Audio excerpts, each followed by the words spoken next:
యుద్ధానికి ముగింపు పలకడానికి రష్యా అధ్యక్షుడు వ్లాదిమిర్ పుతిన్ ఉక్రెయిన్ అధ్యక్షుడు జెలెన్స్కీ ముఖాముఖి భేటీకి ఏర్పాట్లు చేస్తున్నట్లు అమెరికా అధ్యక్షుడు డొనాల్డ్ ట్రంప్ కీలక ప్రకటన చేశారు. వైట్ హౌస్లో యూరోపియన్ నాయకులు, నాటో అధికారులు జెలెన్స్కీతో జరిగిన ఉన్నత స్థాయి సమావేశం తర్వాత ఆయన ఈ విషయాన్ని వెల్లడించారు. పుతిన్తో నేను నేరుగా మాట్లాడాను. త్వరలో ఆయన జెలెన్స్కీ సమావేశమయ్యేలా ఏర్పాట్లు ప్రారంభించాం. ఆ తర్వాత ముగ్గురుము సమావేశం జరుపుతాము అని ట్రంప్ తెలిపారు. అయితే ఈ ప్రకటన వెలువడిన సమయంలోనే రష్యా ఖార్కివ్, జపోర్జియాపై తాజా వైమానిక దాడులు జరిపింది. ఈ దాడుల్లో చిన్నారులతో సహా 10 మంది పౌరులు మరణించారు. ఈ ఘటనను జెలెన్స్కీ తీవ్రంగా ఖండించారు.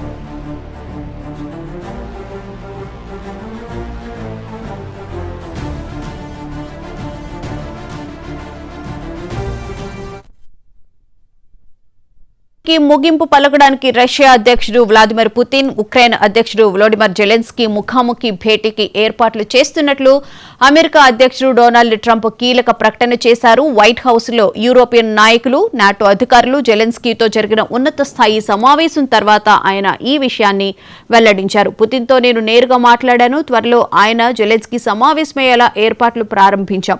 ఆ తర్వాత ముగ్గురు సమావేశం జరుపుతామని ట్రంప్ తెలిపారు. అయితే ఈ ప్రకటన వెలువడిన సమయంలో రష్యా ఖార్కివ్, జపోర్జియాపై తాజా వైమానిక దాడులు జరిపింది. ఈ దాడుల్లో చిన్నారులతో సహా 10 మంది పౌరులు మరణించారు. ఈ ఘటనను జెలెన్స్కీ తీవ్రంగా ఖండించారు. ఇదే అంశానికి సంబంధించిన పూర్తి వివరాలను మా Delhi bureau chief Shirish live లో అందిస్తారు. శిరీష్, చెప్పండి, ఉక్రెయిన్తో యుద్ధానికి సంబంధించి ట్రంప్ ఎంత ఆపాలని ప్రయత్నించినప్పటికీ కూడా రష్యా నుంచి ప్రతిఘటనలు ఎదురవుతూనే ఉన్నాయి. తాజాగా కూడా ఈ రోజు కూడా దాడి జరిగింది అని చెప్పి జెలెన్స్కీ అంటూ ఉన్నారు. దీనికి సంబంధించి మరి ఎలాంటి నిర్ణయం ఉండే అవకాశం ఉండొచ్చు అంటారు? భువనం 3.5 సంవత్సరాలుగా రావణ కష్టంలా రగులుతోంది. 2 దేశాలు కూడా పరస్పర దాడులకు కూడా పాల్పడుతున్నాయి. సో ఈ నేపథ్యంలో 2 దేశాల మధ్య శాంతి ఒప్పందం కుదిర్చేందుకు అమెరికా అధ్యక్షుడు డొనాల్డ్ ట్రంప్ తీవ్రస్థాయిలో ప్రయత్నాలు చేయడం జరిగింది. ఉక్రెయిన్కు మద్దతు ఇస్తున్న యూరోపియన్ యూనియన్ దేశాలతోటిను అదేవిధంగా జెలెన్స్కీ తోటి కూడా నిన్న భారత కాలమానం ప్రకారం రాత్రి 10 గంటలకు వైట్ హౌస్లోని ఓవల్ ఆఫీస్లో అమెరికా అధ్యక్షుడు డొనాల్డ్ ట్రంప్ సమావేశమయ్యారు.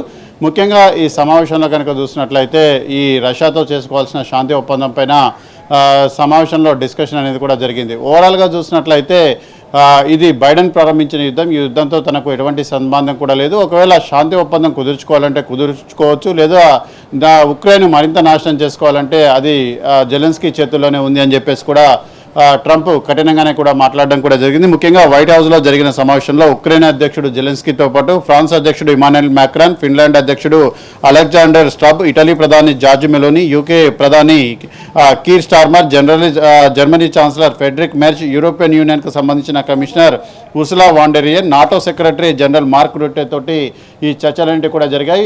కుండబద్దలు కొట్టినట్టు అమెరికా యొక్క వైఖరిని చెప్పడం కూడా జరిగింది. ఎందుకంటే ప్రస్తుత పరిస్థితుల్లో రష్యాపై పైచేయి సాధించడం అనేది మూర్ఖత్వం. అదేవిధంగా గతంలో రష్యాకు ఏదైతే క్రిమియాతో పాటు కొన్ని ప్రాంతాలను ఇచ్చారో ఆ ప్రాంతాలను ఎట్టి పరిస్థితుల్లో తిరిగి స్వాధీనం చేసుకోవడం సాధ్యం కాదు. నాటోలో ఉక్రెయిన్ చేర్చుకోవడం అసలు సాధ్యం కాదు అని చెప్పేసి కూడా ట్రంప్ తెగేసి చెప్పడం కూడా జరిగింది. సో ఈ నేపథ్యంలో వారం రోజుల్లోపే ఈ 3 దేశాలకు సంబంధించిన మధ్య చర్చలు స్టార్ట్ అవుతాయి. అంటే ఉక్రెయిన్ రష్యాల మధ్య నేరుగా చర్చలు స్టార్ట్ అవుతాయి. దానికి ట్రంప్ మధ్యవర్తిత్వం వహించే అవకాశాలు కూడా కనపడుతున్నాయి. అయితే ఇటు ఏదైతే అలస్కాలో డొనాల్డ్ ట్రంప్ అదేవిధంగా రష్యా అధ్యక్షుడు వ్లాదిమిర్ పుతిన్ వీళ్ళిద్దరి మధ్య ఒకవైపు చర్చలు ప్రారంభమవుతున్న సమయంలో ఉక్రెయిన్ కూడా రష్యాకు సంబంధించిన భూభాగాలపైన దాడులంటూ కూడా నిర్వహించింది. సో ఈ నేపథ్యంలో నిన్న రష్యా కూడా ఉక్రెయిన్కి సంబంధించిన భూభాగాలపైన దాడులంటూ కూడా నిర్వహించింది. అంటే రష్యా ఒకటే చెప్తుంది, ఉక్రెయిన్ భద్రతకు మేము హామీ ఇస్తున్నాం, ఉక్రెయిన్ నాటోలో చేరకూడదు, ఇప్పటివరకు రష్యా ఏదైతే స్వాధీనం చేసుకున్న ప్రాంతాలను తిరిగి ఇవ్వాలని చెప్పేసి అడగకూడదు, వాటిని ఇచ్చే ప్రసక్తి అనేది కూడా లేదు అని చెప్పేసి కూడా పుతిన్ తెగేసి చెప్పడం కూడా జరిగింది. సో మొత్తం మీద కూడా ఈ చర్చల విషయంలో ఒక రకంగా పుతిన్ పైచేయి సాధించాడని చెప్పేసి కూడా చెప్పొచ్చు. అమెరికా అధ్యక్షుడు ట్రంప్ ప్రతిపాదించిన శాంతి ఒప్పందానికి జెలెన్స్కీ ఆమోద ముద్ర వేసినట్లుగా కూడా తెలుస్తుంది. దాదాపుగా యూరోపియన్ యూనియన్కి సంబంధించిన దేశాలు ఎవరైతే ఉన్నారో ఆ దేశాలకు సంబంధించిన అధినేతలతో కూడా ట్రంప్ ఈ విషయాన్ని కూడా స్పష్టం చేయడం కూడా జరిగింది.